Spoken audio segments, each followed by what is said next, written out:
Kamusta? Maganda okay naman kasi iba naman. Ano naman po, I always like to say, especially recently, I've been feeling so blessed. Sobrang pangarap ko lang po talaga ito nung bata ako. Ngayon, nagagawa ko na dahil sa tiwala po sa akin, hindi lang ABS, kundi Viva Films din po dito. And I'm super happy that people trust me with my work and what I'm capable of doing. And ang trabaho ko lang po talaga sa ngayon is gawin ko lang yung best ko. And I'm super happy with all the projects that have been coming my way. At yung mga susunod pa na hindi ko pa po pwedeng sabihin. Like, for, kunwari, what I mean is, the reason why I'm blonde right now, dami po siguro dahil yes po, may pinaghahandaan po ako ngayon, pero I can't say it yet, baka mapagalitan po. Well, kumbaga, parang you're a versatile actor. Thank you so much. Hindi na dun sa love team lang, pero you play different characters. Mas gusto mo ba yun?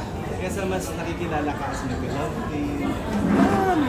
Hindi ko po pwedeng sabihin na mas gusto ko to kaysa yung gusto ko sa isang bagay na like love team or something like that. It's more of kung ano po, sa pakiramdam ko, okay po para sa takbo ng career ko ngayon. Siyempre, dami din po nakapaligid sa akin.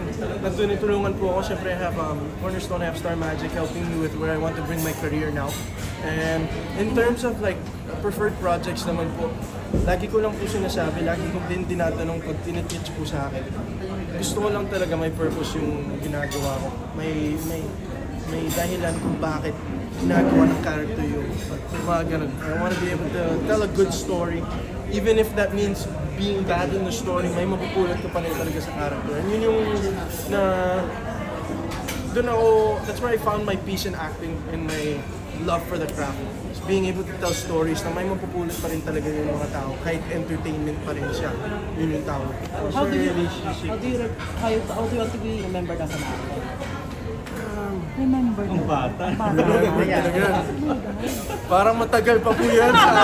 Sana marami pa po akong ma-experience. But remembered siguro, I mean, I can't say remembered kasi marami pa po talaga ang gustong gawin. I think I want to be siguro known as, sa ngayon, growing up in this industry.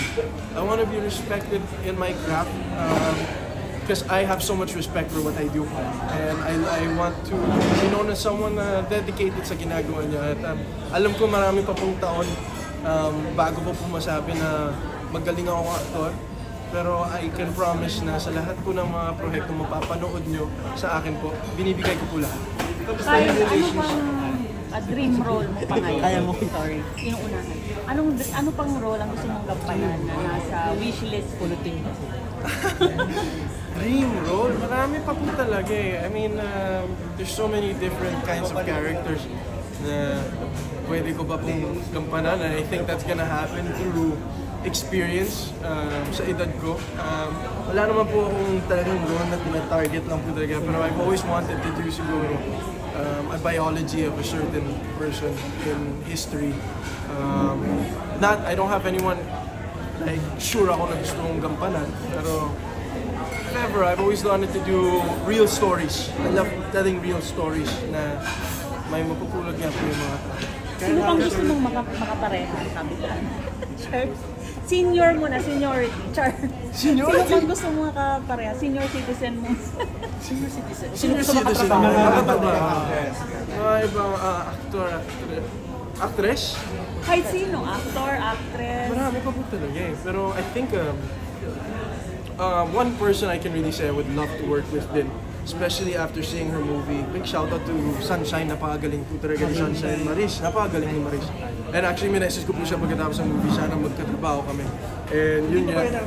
Hindi pa kami nakakatrabaho ni Maris. Kuya Alan. I would love to work with, napakagaling talaga ni Maris. And I just want to say that kasi syempre, ang pinaka-goal po talaga namin, I think even Bella was talking about earlier, supportahan natin yung pelikulang Pilipino. Sobrang happy ako sa napanood ko sa Sunshine, and I think may mapupulot din po kayo sa Stella in terms of love naman. But yeah, going back to who I want to work with, Maris, isa din po yan. Siyempre, pangarap ko ng trabaho si Janine Gutierrez. alam niya yan. Crush na crush ko kasi siya. At alam na mga tao yan. Honest lang po talaga. Nagpaalam ka na kay Jericho. Oo naman, alam niya naman. Alam niya din, bago ilagay sila na crush ko talaga si Bakit? What about her? What about her?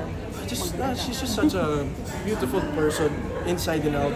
And nakasama ko po siya sa ASAP. Very down to earth, very genuine. And yun siguro. Pero marami pa naman pong iba na gusto ko po talaga makatrabaho. Ikaw, basta yung friendship with sa mga Andrea, kala Sepide, Oo naman po. I feel like, growing up in this industry, you're not always gonna have the same friends throughout all your life kasi parte po yun ng trabaho. I mean, may busy na po talaga yung mga tao. We don't get to see each other all the time. Pero when I see them naman, hi, hello, I haven't seen a lot of them. A lot of the people that I grew up in this industry with for a while. But ano naman po, I love Are you happy with Francet and love with him? Oh, yes, of course. Super Bowl. Actually, when pumasok po sa MMFF, yung film nila, kasama ko po si Seth nun, sabi ko sobrang proud ako sa kanila. Sobrang happy ako sa kanila. Kasi kailangan, mas marami pong, in this industry, I feel like what's missing is camaraderie. More camaraderie and supporting each other. And that's especially now sa nangyayari po sa sine ngayon sa Pilipinas, sa cinema.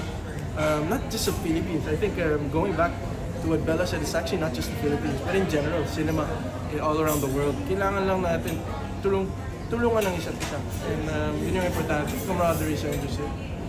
Kailan ko ulit namin papanood sa isang teleserye? Ano nakita ko yung Can't post ng say. Dreamscape? Yes, pero may project po kami yung Dreamscape. Yan ba Hindi yung ko po para sa pwedeng- blonde na po? I can't say anything. It's not. Actually, iba po yung blonde. Pero, I can't say anything. No? Pero malapit na po ata pwede sabihin. Malapit na po. Kasi ang museo mo dun sa Pamilya Sagrado, Thank you so talagang much, tapatak ma'am. yung eksena mo doon. Thank you so much. Share mo for movie mo or for teleserye? I really can't say. Ayaw mo sabihin. Basta for a project. For a project po. Pero hindi po siya para sa Dreamscape project. Basta iba po yan. Basta. Ayoko po mapagalito. Baka mawala pa po sa akin yung project. Are you open working with, parang an older woman? Tapos ikaw yung kapartner. Ano pa yun? Okay lang yun. Yeah. Kasi ngayon parang Bella, pero wala kang Bella. Yeah. Ano naman, like when I said po, parte po ng trabaho May natin. December love story. Yeah, I would love to do stories like that because totoo siya nangyayari sa buhay ng mga tao. And may mapupulot ka pa rin talaga sa mga ganung kwento. And ano naman, like I said kanina po talaga, what I love about my job and what we do is na talagang you get to wear the shoes of people that you never thought you would ever be able to in your life. Sino yan? Gusto nga rin. Sino yung gusto mo kapartner ng that kind of? May gising. Mylene Dizon, siyempre, Bakit siya? mahal na mahal ko yung babae. Yeah, I love her so much. Shout out to Ate Mai. I just love her so much. No, we worked so many times. Sa Huwag Ka Mga Ba, Pamilya Sagrado. I don't know, she's such a close friend of mine. Never, I call her Ate Mai, bro. She's like my best Kasi friend. hindi ka na maiilan. Yeah, of course, exactly. Why not, diba? Pero